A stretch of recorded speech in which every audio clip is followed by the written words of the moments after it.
En fait, j'ai quelque chose à vous dire. Je veux vous raconter quelque chose, en fait. C'est marrant parce que je viens de dire « je veux ».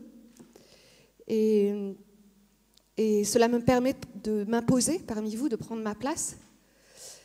Mais cette volonté préparatoire, ou plutôt cette volonté finalement postérieure à la catastrophe, en fait, dans la catastrophe, moi, je n'ai rien voulu. Je n'ai pas voulu dans la catastrophe. En fait, j'ai simplement agi. Ma volonté n'avait rien à faire avec ce qui s'est passé. J'agissais, je faisais. La mort était le risque. La mort était là. Le danger n'était plus imminent. Le danger était là. Et en fait, la peur ne m'a rien fait. Et la nuit, quand la tornade s'est amplifiée, j'étais dans mon lit. Le bruit du vent était bien au-delà de tout ce que je connaissais.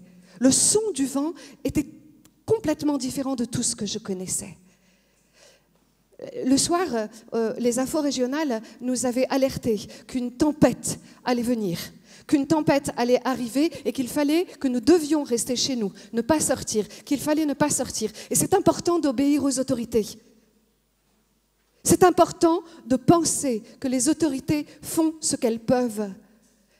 Jusqu'au moment où j'ai entendu mon prénom.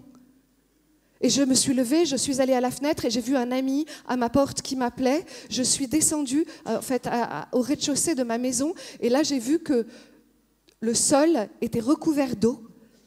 Mon ami m'appelait, je suis allée lui ouvrir, j'ai ouvert la porte, j'ai vu que tous les arbres étaient tombés. Et il m'a dit, en me regardant, il m'a dit, viens, on a besoin de toi, mais surtout, amène les enfants. Je suis montée à l'étage, je suis allée réveiller mon fils et ma fille de 8 ans et 10 ans. Je les ai regardés bien dans les yeux et je leur ai dit, on met les bottes, on met les cirés, on met un pull, un t-shirt et on sort, on s'en va, vite. Mais tout va bien. Et je leur ai souri. En revanche, les enfants, à partir de maintenant, on va aider tout le monde. Je ne sais pas s'ils ont compris. Je crois simplement qu'ils m'ont fait confiance. On a tout abandonné, tout. Et j'ai senti les mouvements de mon cœur qui se serraient, tout abandonné. Maintenant, il y a certains jours où vraiment ça fait mal de ne plus avoir de traces du passé. Mais pendant, aller aider était la seule chose importante.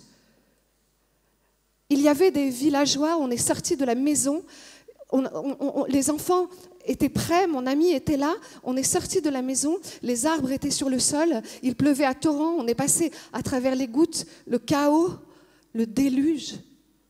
Il y avait des villageois, le maire était là, on allait frapper aux portes des maisons. On faisait sortir les gens des maisons car beaucoup risquaient de s'écrouler, soit d'être emportés. Et ne pas se laisser attraper par les émotions. Surtout pas. Pensez à la plus vieille du village.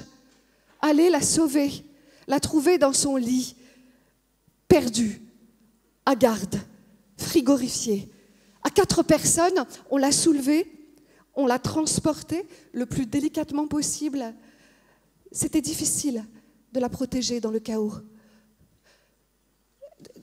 Protéger les vieux, les bébés, trouver où sortir de l'eau, où se réfugier, où trouver du pas mouillé.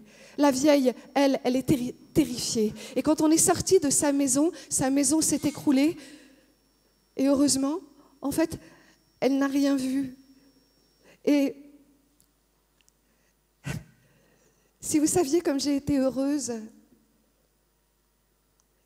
de la prendre dans mes bras, c'est affreux à dire, mais si vous savez comme je suis heureuse de l'avoir prise dans mes bras, de la protéger, corps à corps. Quelques heures plus tard, elle est morte dans mes bras. Elle me souriait. Si nous n'avions rien fait, elle serait morte seule, engloutie. Il y en a qu'on n'a pas réussi à sauver, à protéger. Je n'ai pas pleuré, j'ai agi. Voilà ce que je voulais vous raconter. Non, il y a encore une toute petite chose. Ce que j'ai découvert, c'est que moi et les autres, c'est pareil. Merci de m'avoir écouté.